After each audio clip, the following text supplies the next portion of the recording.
सुप्रभात प्रिय छात्रों। आशा करती हूँ कि आप सभी स्वस्थ होंगे और स्वास्थ्य नियमों का पालन कर रहे होंगे। आज की हिंदी कक्षा में आप सभी का स्वागत है। आज हम व्याकरण पुस्तक का पाठ 8 समास, जो कि हम पहले कर चुके हैं, इसकी अभ्यास कार्य प्रश्न संख्या 1 से 3 हमने कर लिया है। प्रश्न संख्या 4 से करेंगे। पहला प्रश्न है, निम्नलिखित विग्रहों के समस्त पद बनाइए। प्रश्न संख्या 4 विग्रह है, हमें दिया हुआ है, हमें समस्त पद यानी कि इनको इकट्ठा करके लिखना है। 4 हैं भुजाएं जिसकी, तो समस्त पद में क्या हो जाएगा? चतुर्भुज। रात और दिन, रात दिन। स्वर्ग को प्राप्त, स्वर्ग प्राप्त। इसमें से जो विभक्ति चिन्ह है वो लुप्त हो जाएंगे। सेवा से निवृत्त, सेवा निवृत्त। चक्र को धारण करने वाला चक्रधर। रूप और गुण, रूप गुण। कमल रूपी नयन, कमल नयन। दही में डूबा हुआ वड़ा, दही वड़ा। देश के लिए भक्ति, देशभक्ति। नरों में सिंह के समान, नर सिंह। प्रश्न संख्या 5 देखिए, निम्नलिखित समस्त पदों का विग्रह करके समास का नाम भी लिखिए। वनवास, हमें समस्त पद दिया गया है, अब उल्टा है, समस्त पद हमारे पास है, हमने विग्रह भी करना है और समास का नाम भी लिखना है। वनवास का क्या हो जाएगा विग्रह? वन में वास, और ये हो जाएगा अधिकरण तत्पुरुष समास। गृह प्रवेश, गृह में प्रवेश, अधिकरण तत्पुरुष। चंद्रशेखर, चंद्र है सिर पर जिसके, बहुव्रीहि समास। चंद्र है सिर पर जिसके, तीसरा पद प्रधान यानी कि शंकर। आजीवन, जीवन भर, अव्ययी भाव समास। अकाल पीड़ित, अकाल से पीड़ित, कर्ण तत्पुरुष समास। महादेव, महान है जो देव, बहुव्रीहि समास। दाल भात, दाल और भात, इसका विग्रह होगा और समास का नाम होगा द्वंद्व समास। त्रिलोक, त्रिलोक का होगा विग्रह तीन लोकों का समूह, जिसका समास होगा द्विगु समास। युद्धवीर, युद्ध वीर में क्या हो जाएगा विग्रह? युद्ध में वीर, और समास होगा अधिकरण तत्पुरुष समास। सत्याग्रह, सत्य के लिए अग्रह, संप्रदान तत्पुरुष समास। श्वेतांबर, श्वेत है जो अंबर, कर्मधारय समास। मृग नयनी, मृग के समान नयन, तो ये हमारा हो जाएगा कर्मधारय समास। अब कुछ एक प्रश्न दिए गए हैं, निम्नलिखित प्रश्नों के उत्तर लिखिए। पहला है, समास किसे कहते हैं? समास के कितने भेद हैं? प्रत्येक भेद को उदाहरण सहित लिखिए।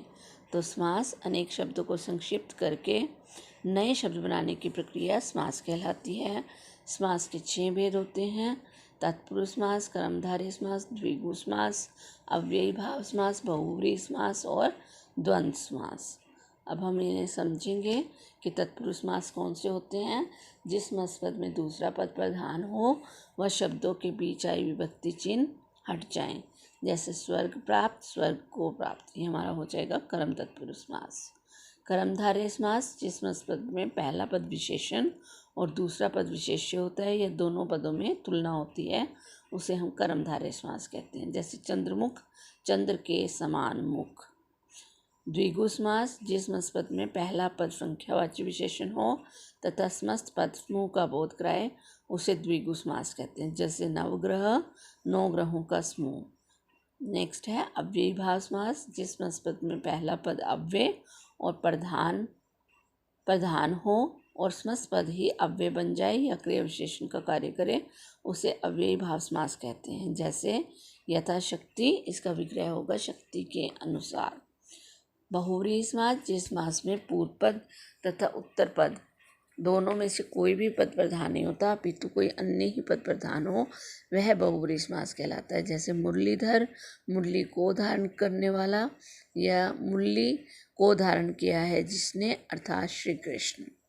द्वंद्व समास, इस समास के दोनों पद प्रधान होते हैं और दोनों पद योजक चिन्ह द्वारा जुड़े होते हैं तथा समास विग्रह करने पर और या फिर तथा एवं आदि लगते हैं, जैसे लाभ हानि, तो इसका विग्रह होगा लाभ और हानि। प्रश्न संख्या ख देखिए, कारक के अनुसार तत्पुरुष समास के कितने भेद हैं? प्रत्येक का एक एक उदाहरण लिखिए। कारक के अनुसार तत्पुरुष समास के 6 भेद होते हैं। पहला है कर्म तत्पुरुष, कर्म कारक की विभक्ति को का लोप हो जाएगा, सुख प्राप्त, सुख को प्राप्त, तो जब हम समस्त पद बनाएंगे तो क्या हो जाएगा? सुख प्राप्त। करण तत्पुरुष में से या के द्वारा इसका विभक्ति चिन्ह होता है, जो कि समस्त पद बनाते हुए हट जाता है, जैसे कि हस्तलिखित, हस्त से लिखित। तुलसीकृत, तुलसी के द्वारा कृत। संप्रदान कारक की विभक्ति के लिए का लोप हो जाता है। संप्रदान तत्पुरुष कैसे बनेगा? जैसे दीवार घड़ी, दीवार के लिए घड़ी। आपादान में अलग होने के अर्थ में से विभक्ति चिन्ह का लोप। आपादान तत्पुरुष जैसे धनहीन, धन से हीन। संबंध तत्पुरुष समास काके की चिन्हों का लोप। सेनापति, सेना का पति। अधिकरण तत्पुरुष में और पर चिन्हों का लोप। समस्त पद वनवास और समास विग्रह वन में वास। प्रश्न ग देखिए, द्विगु और बहुव्रीहि समास में अंतर स्पष्ट करें। बहुव्रीहि समास में बहुत से ऐसे समस्त पद हैं जो संख्यावाची होते हैं, बहुव्रीहि समास में भी। अतः बहुव्रीहि और द्विगु समास के समस्त पदों में अंतर समास विग्रह करके ही किया जाता है। जैसे दशानन, 10 आननों का समूह, अगर हम ऐसा विग्रह करते हैं तो यह हमारा होगा द्विगु समास। अगर हम कहते हैं 10 आनन हैं जिसके, अर्थात 10 मुख हैं जिसके, तो हमारा उत्तर हो जाएगा रावण और बहुव्रीहि समास। ऐसे त्रिनेत्र, तीन नेत्रों का समूह द्विगु। अगर विग्रह करेंगे 3 नेत्र हैं जिसके, अर्थात भगवान शिव, तो बहुव्रीहि समास होगा। ऐसे त्रिवेणी, 3 वेणियों का समूह द्विगु और 3 वेणियों का संगम स्थल अर्थात प्रयागराज बहुव्रीहि समास। ये प्रश्न उत्तर आप अपनी फेयर नोटबुक में लिखेंगे और क्वेश्चन नंबर 4 और 5 को आप बुक में लिखेंगे। धन्यवाद।